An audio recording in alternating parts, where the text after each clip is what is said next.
पातळ पोह्याचा चिवडा अगदी झटपट आणि खूप सोपी पद्धत आणि खूप चविष्ट एकदम कुरकुरीत असा हा पातळ पोह्याचा चिवडा होतो आणि यामध्ये मी भरपूर टिप्स दिलेले आहेत.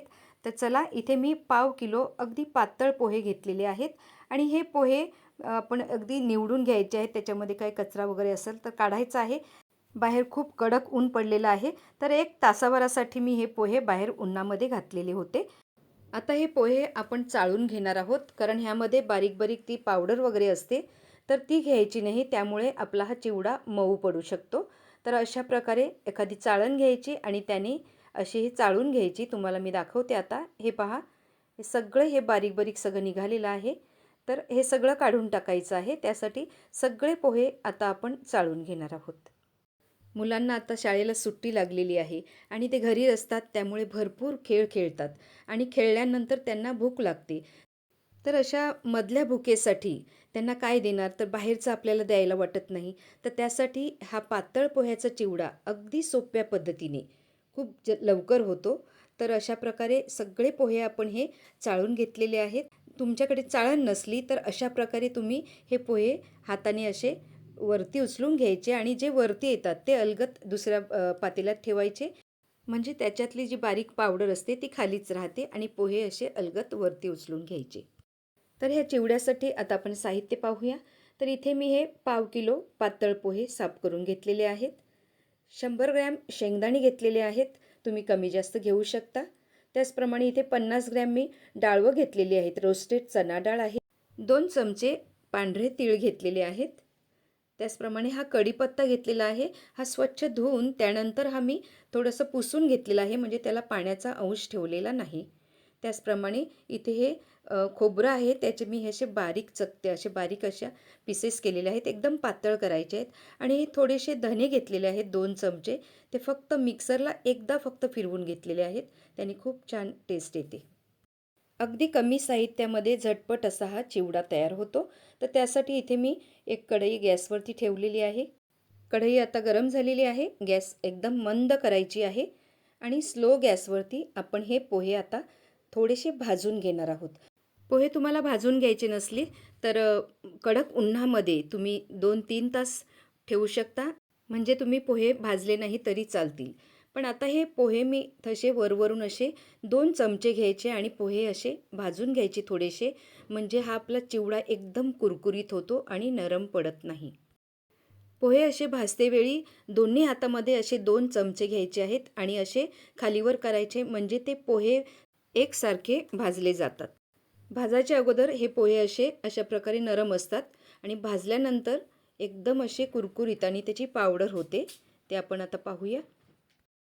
अगदी मंद आचेवरती हे 3-4 मिनटं पोहे असे भाजून घेतलेले आहेत आणि आता पहा, हे पहा छान मस्त असे कुरकुरीत झालेले आहेत. तर असे झाल्यानंतर आणि हे पहा, अगदी आकसले देखील नाहीत, पोहे अख्खे राहिलेले आहेत. आता आपण हे काढून घेऊया. एका मोठ्या बाउलमध्ये काढायचं आहे आणि पुन्हा हे दुसरे पोहे राहिलेले आहेत ते देखील अशाच प्रकारे भाजून घ्यायचे आहेत. आमच्या ह्या वसई किचन यूट्यूब चॅनलवरती मी आमच्या वसईच्या ट्रेडिशनल ज्या रेसिपीज आहेत त्या देण्याचा नेहमी प्रयत्न करते आणि खूप पौष्टिक असतात. आता हे सगळे पोहे आपण भाजून घेतलेले आहेत.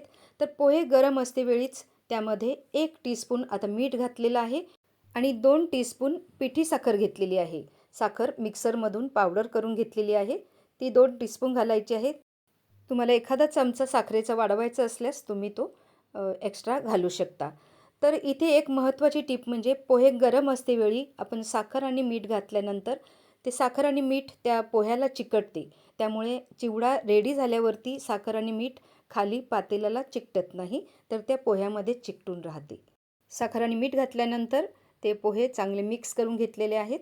आता ते बाजूला ठेवूया आणि त्याच कढईमध्ये कढई साफ करून घ्यायची नॅपकिनने आणि गॅस सुरू केलेला आहे. त्यामध्ये आपण फक्त 1 चमचा तेल घालायचं आहे आणि त्यामध्ये अगदी कमी तेलामध्ये हा आपण चिवडा बनवत आहोत. तेल चांगलं तापलेलं आहे. गॅस अगदी मंद करायचे आहे आणि अगदी मंद आचेवरती आपण आता हे शेंगदाणे फ्राय करून घेणार आहोत.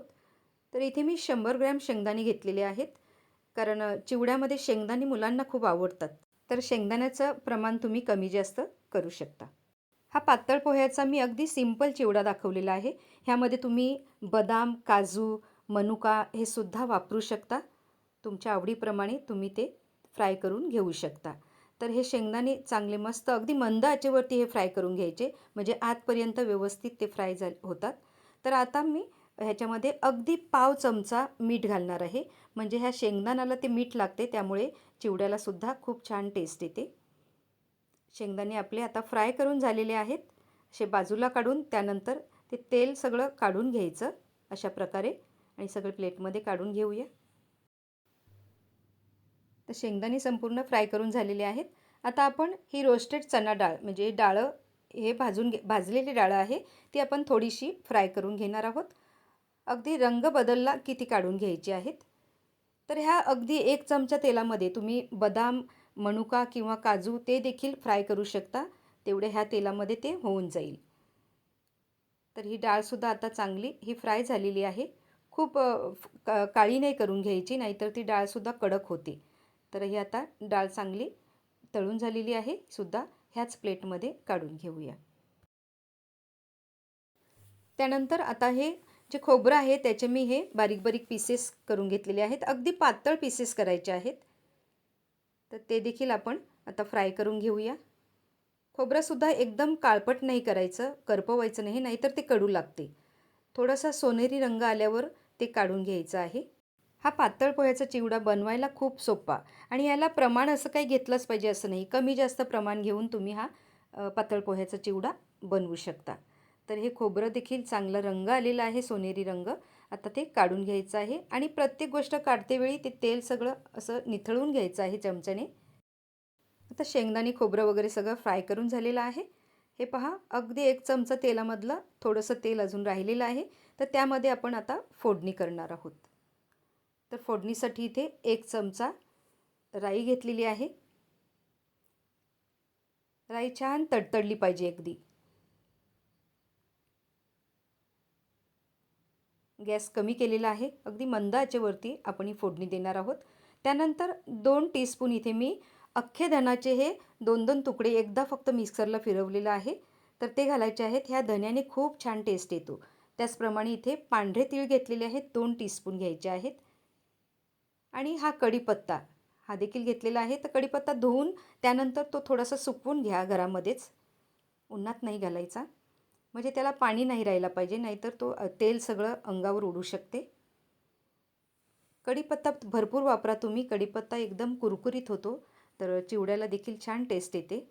त्याचप्रमाणे अगदी अर्धा चमचा इथे हळद पावडर घातलेली आहे आणि अगदी थोडंसं चिमूटभर हिंग घातलेलं आहे.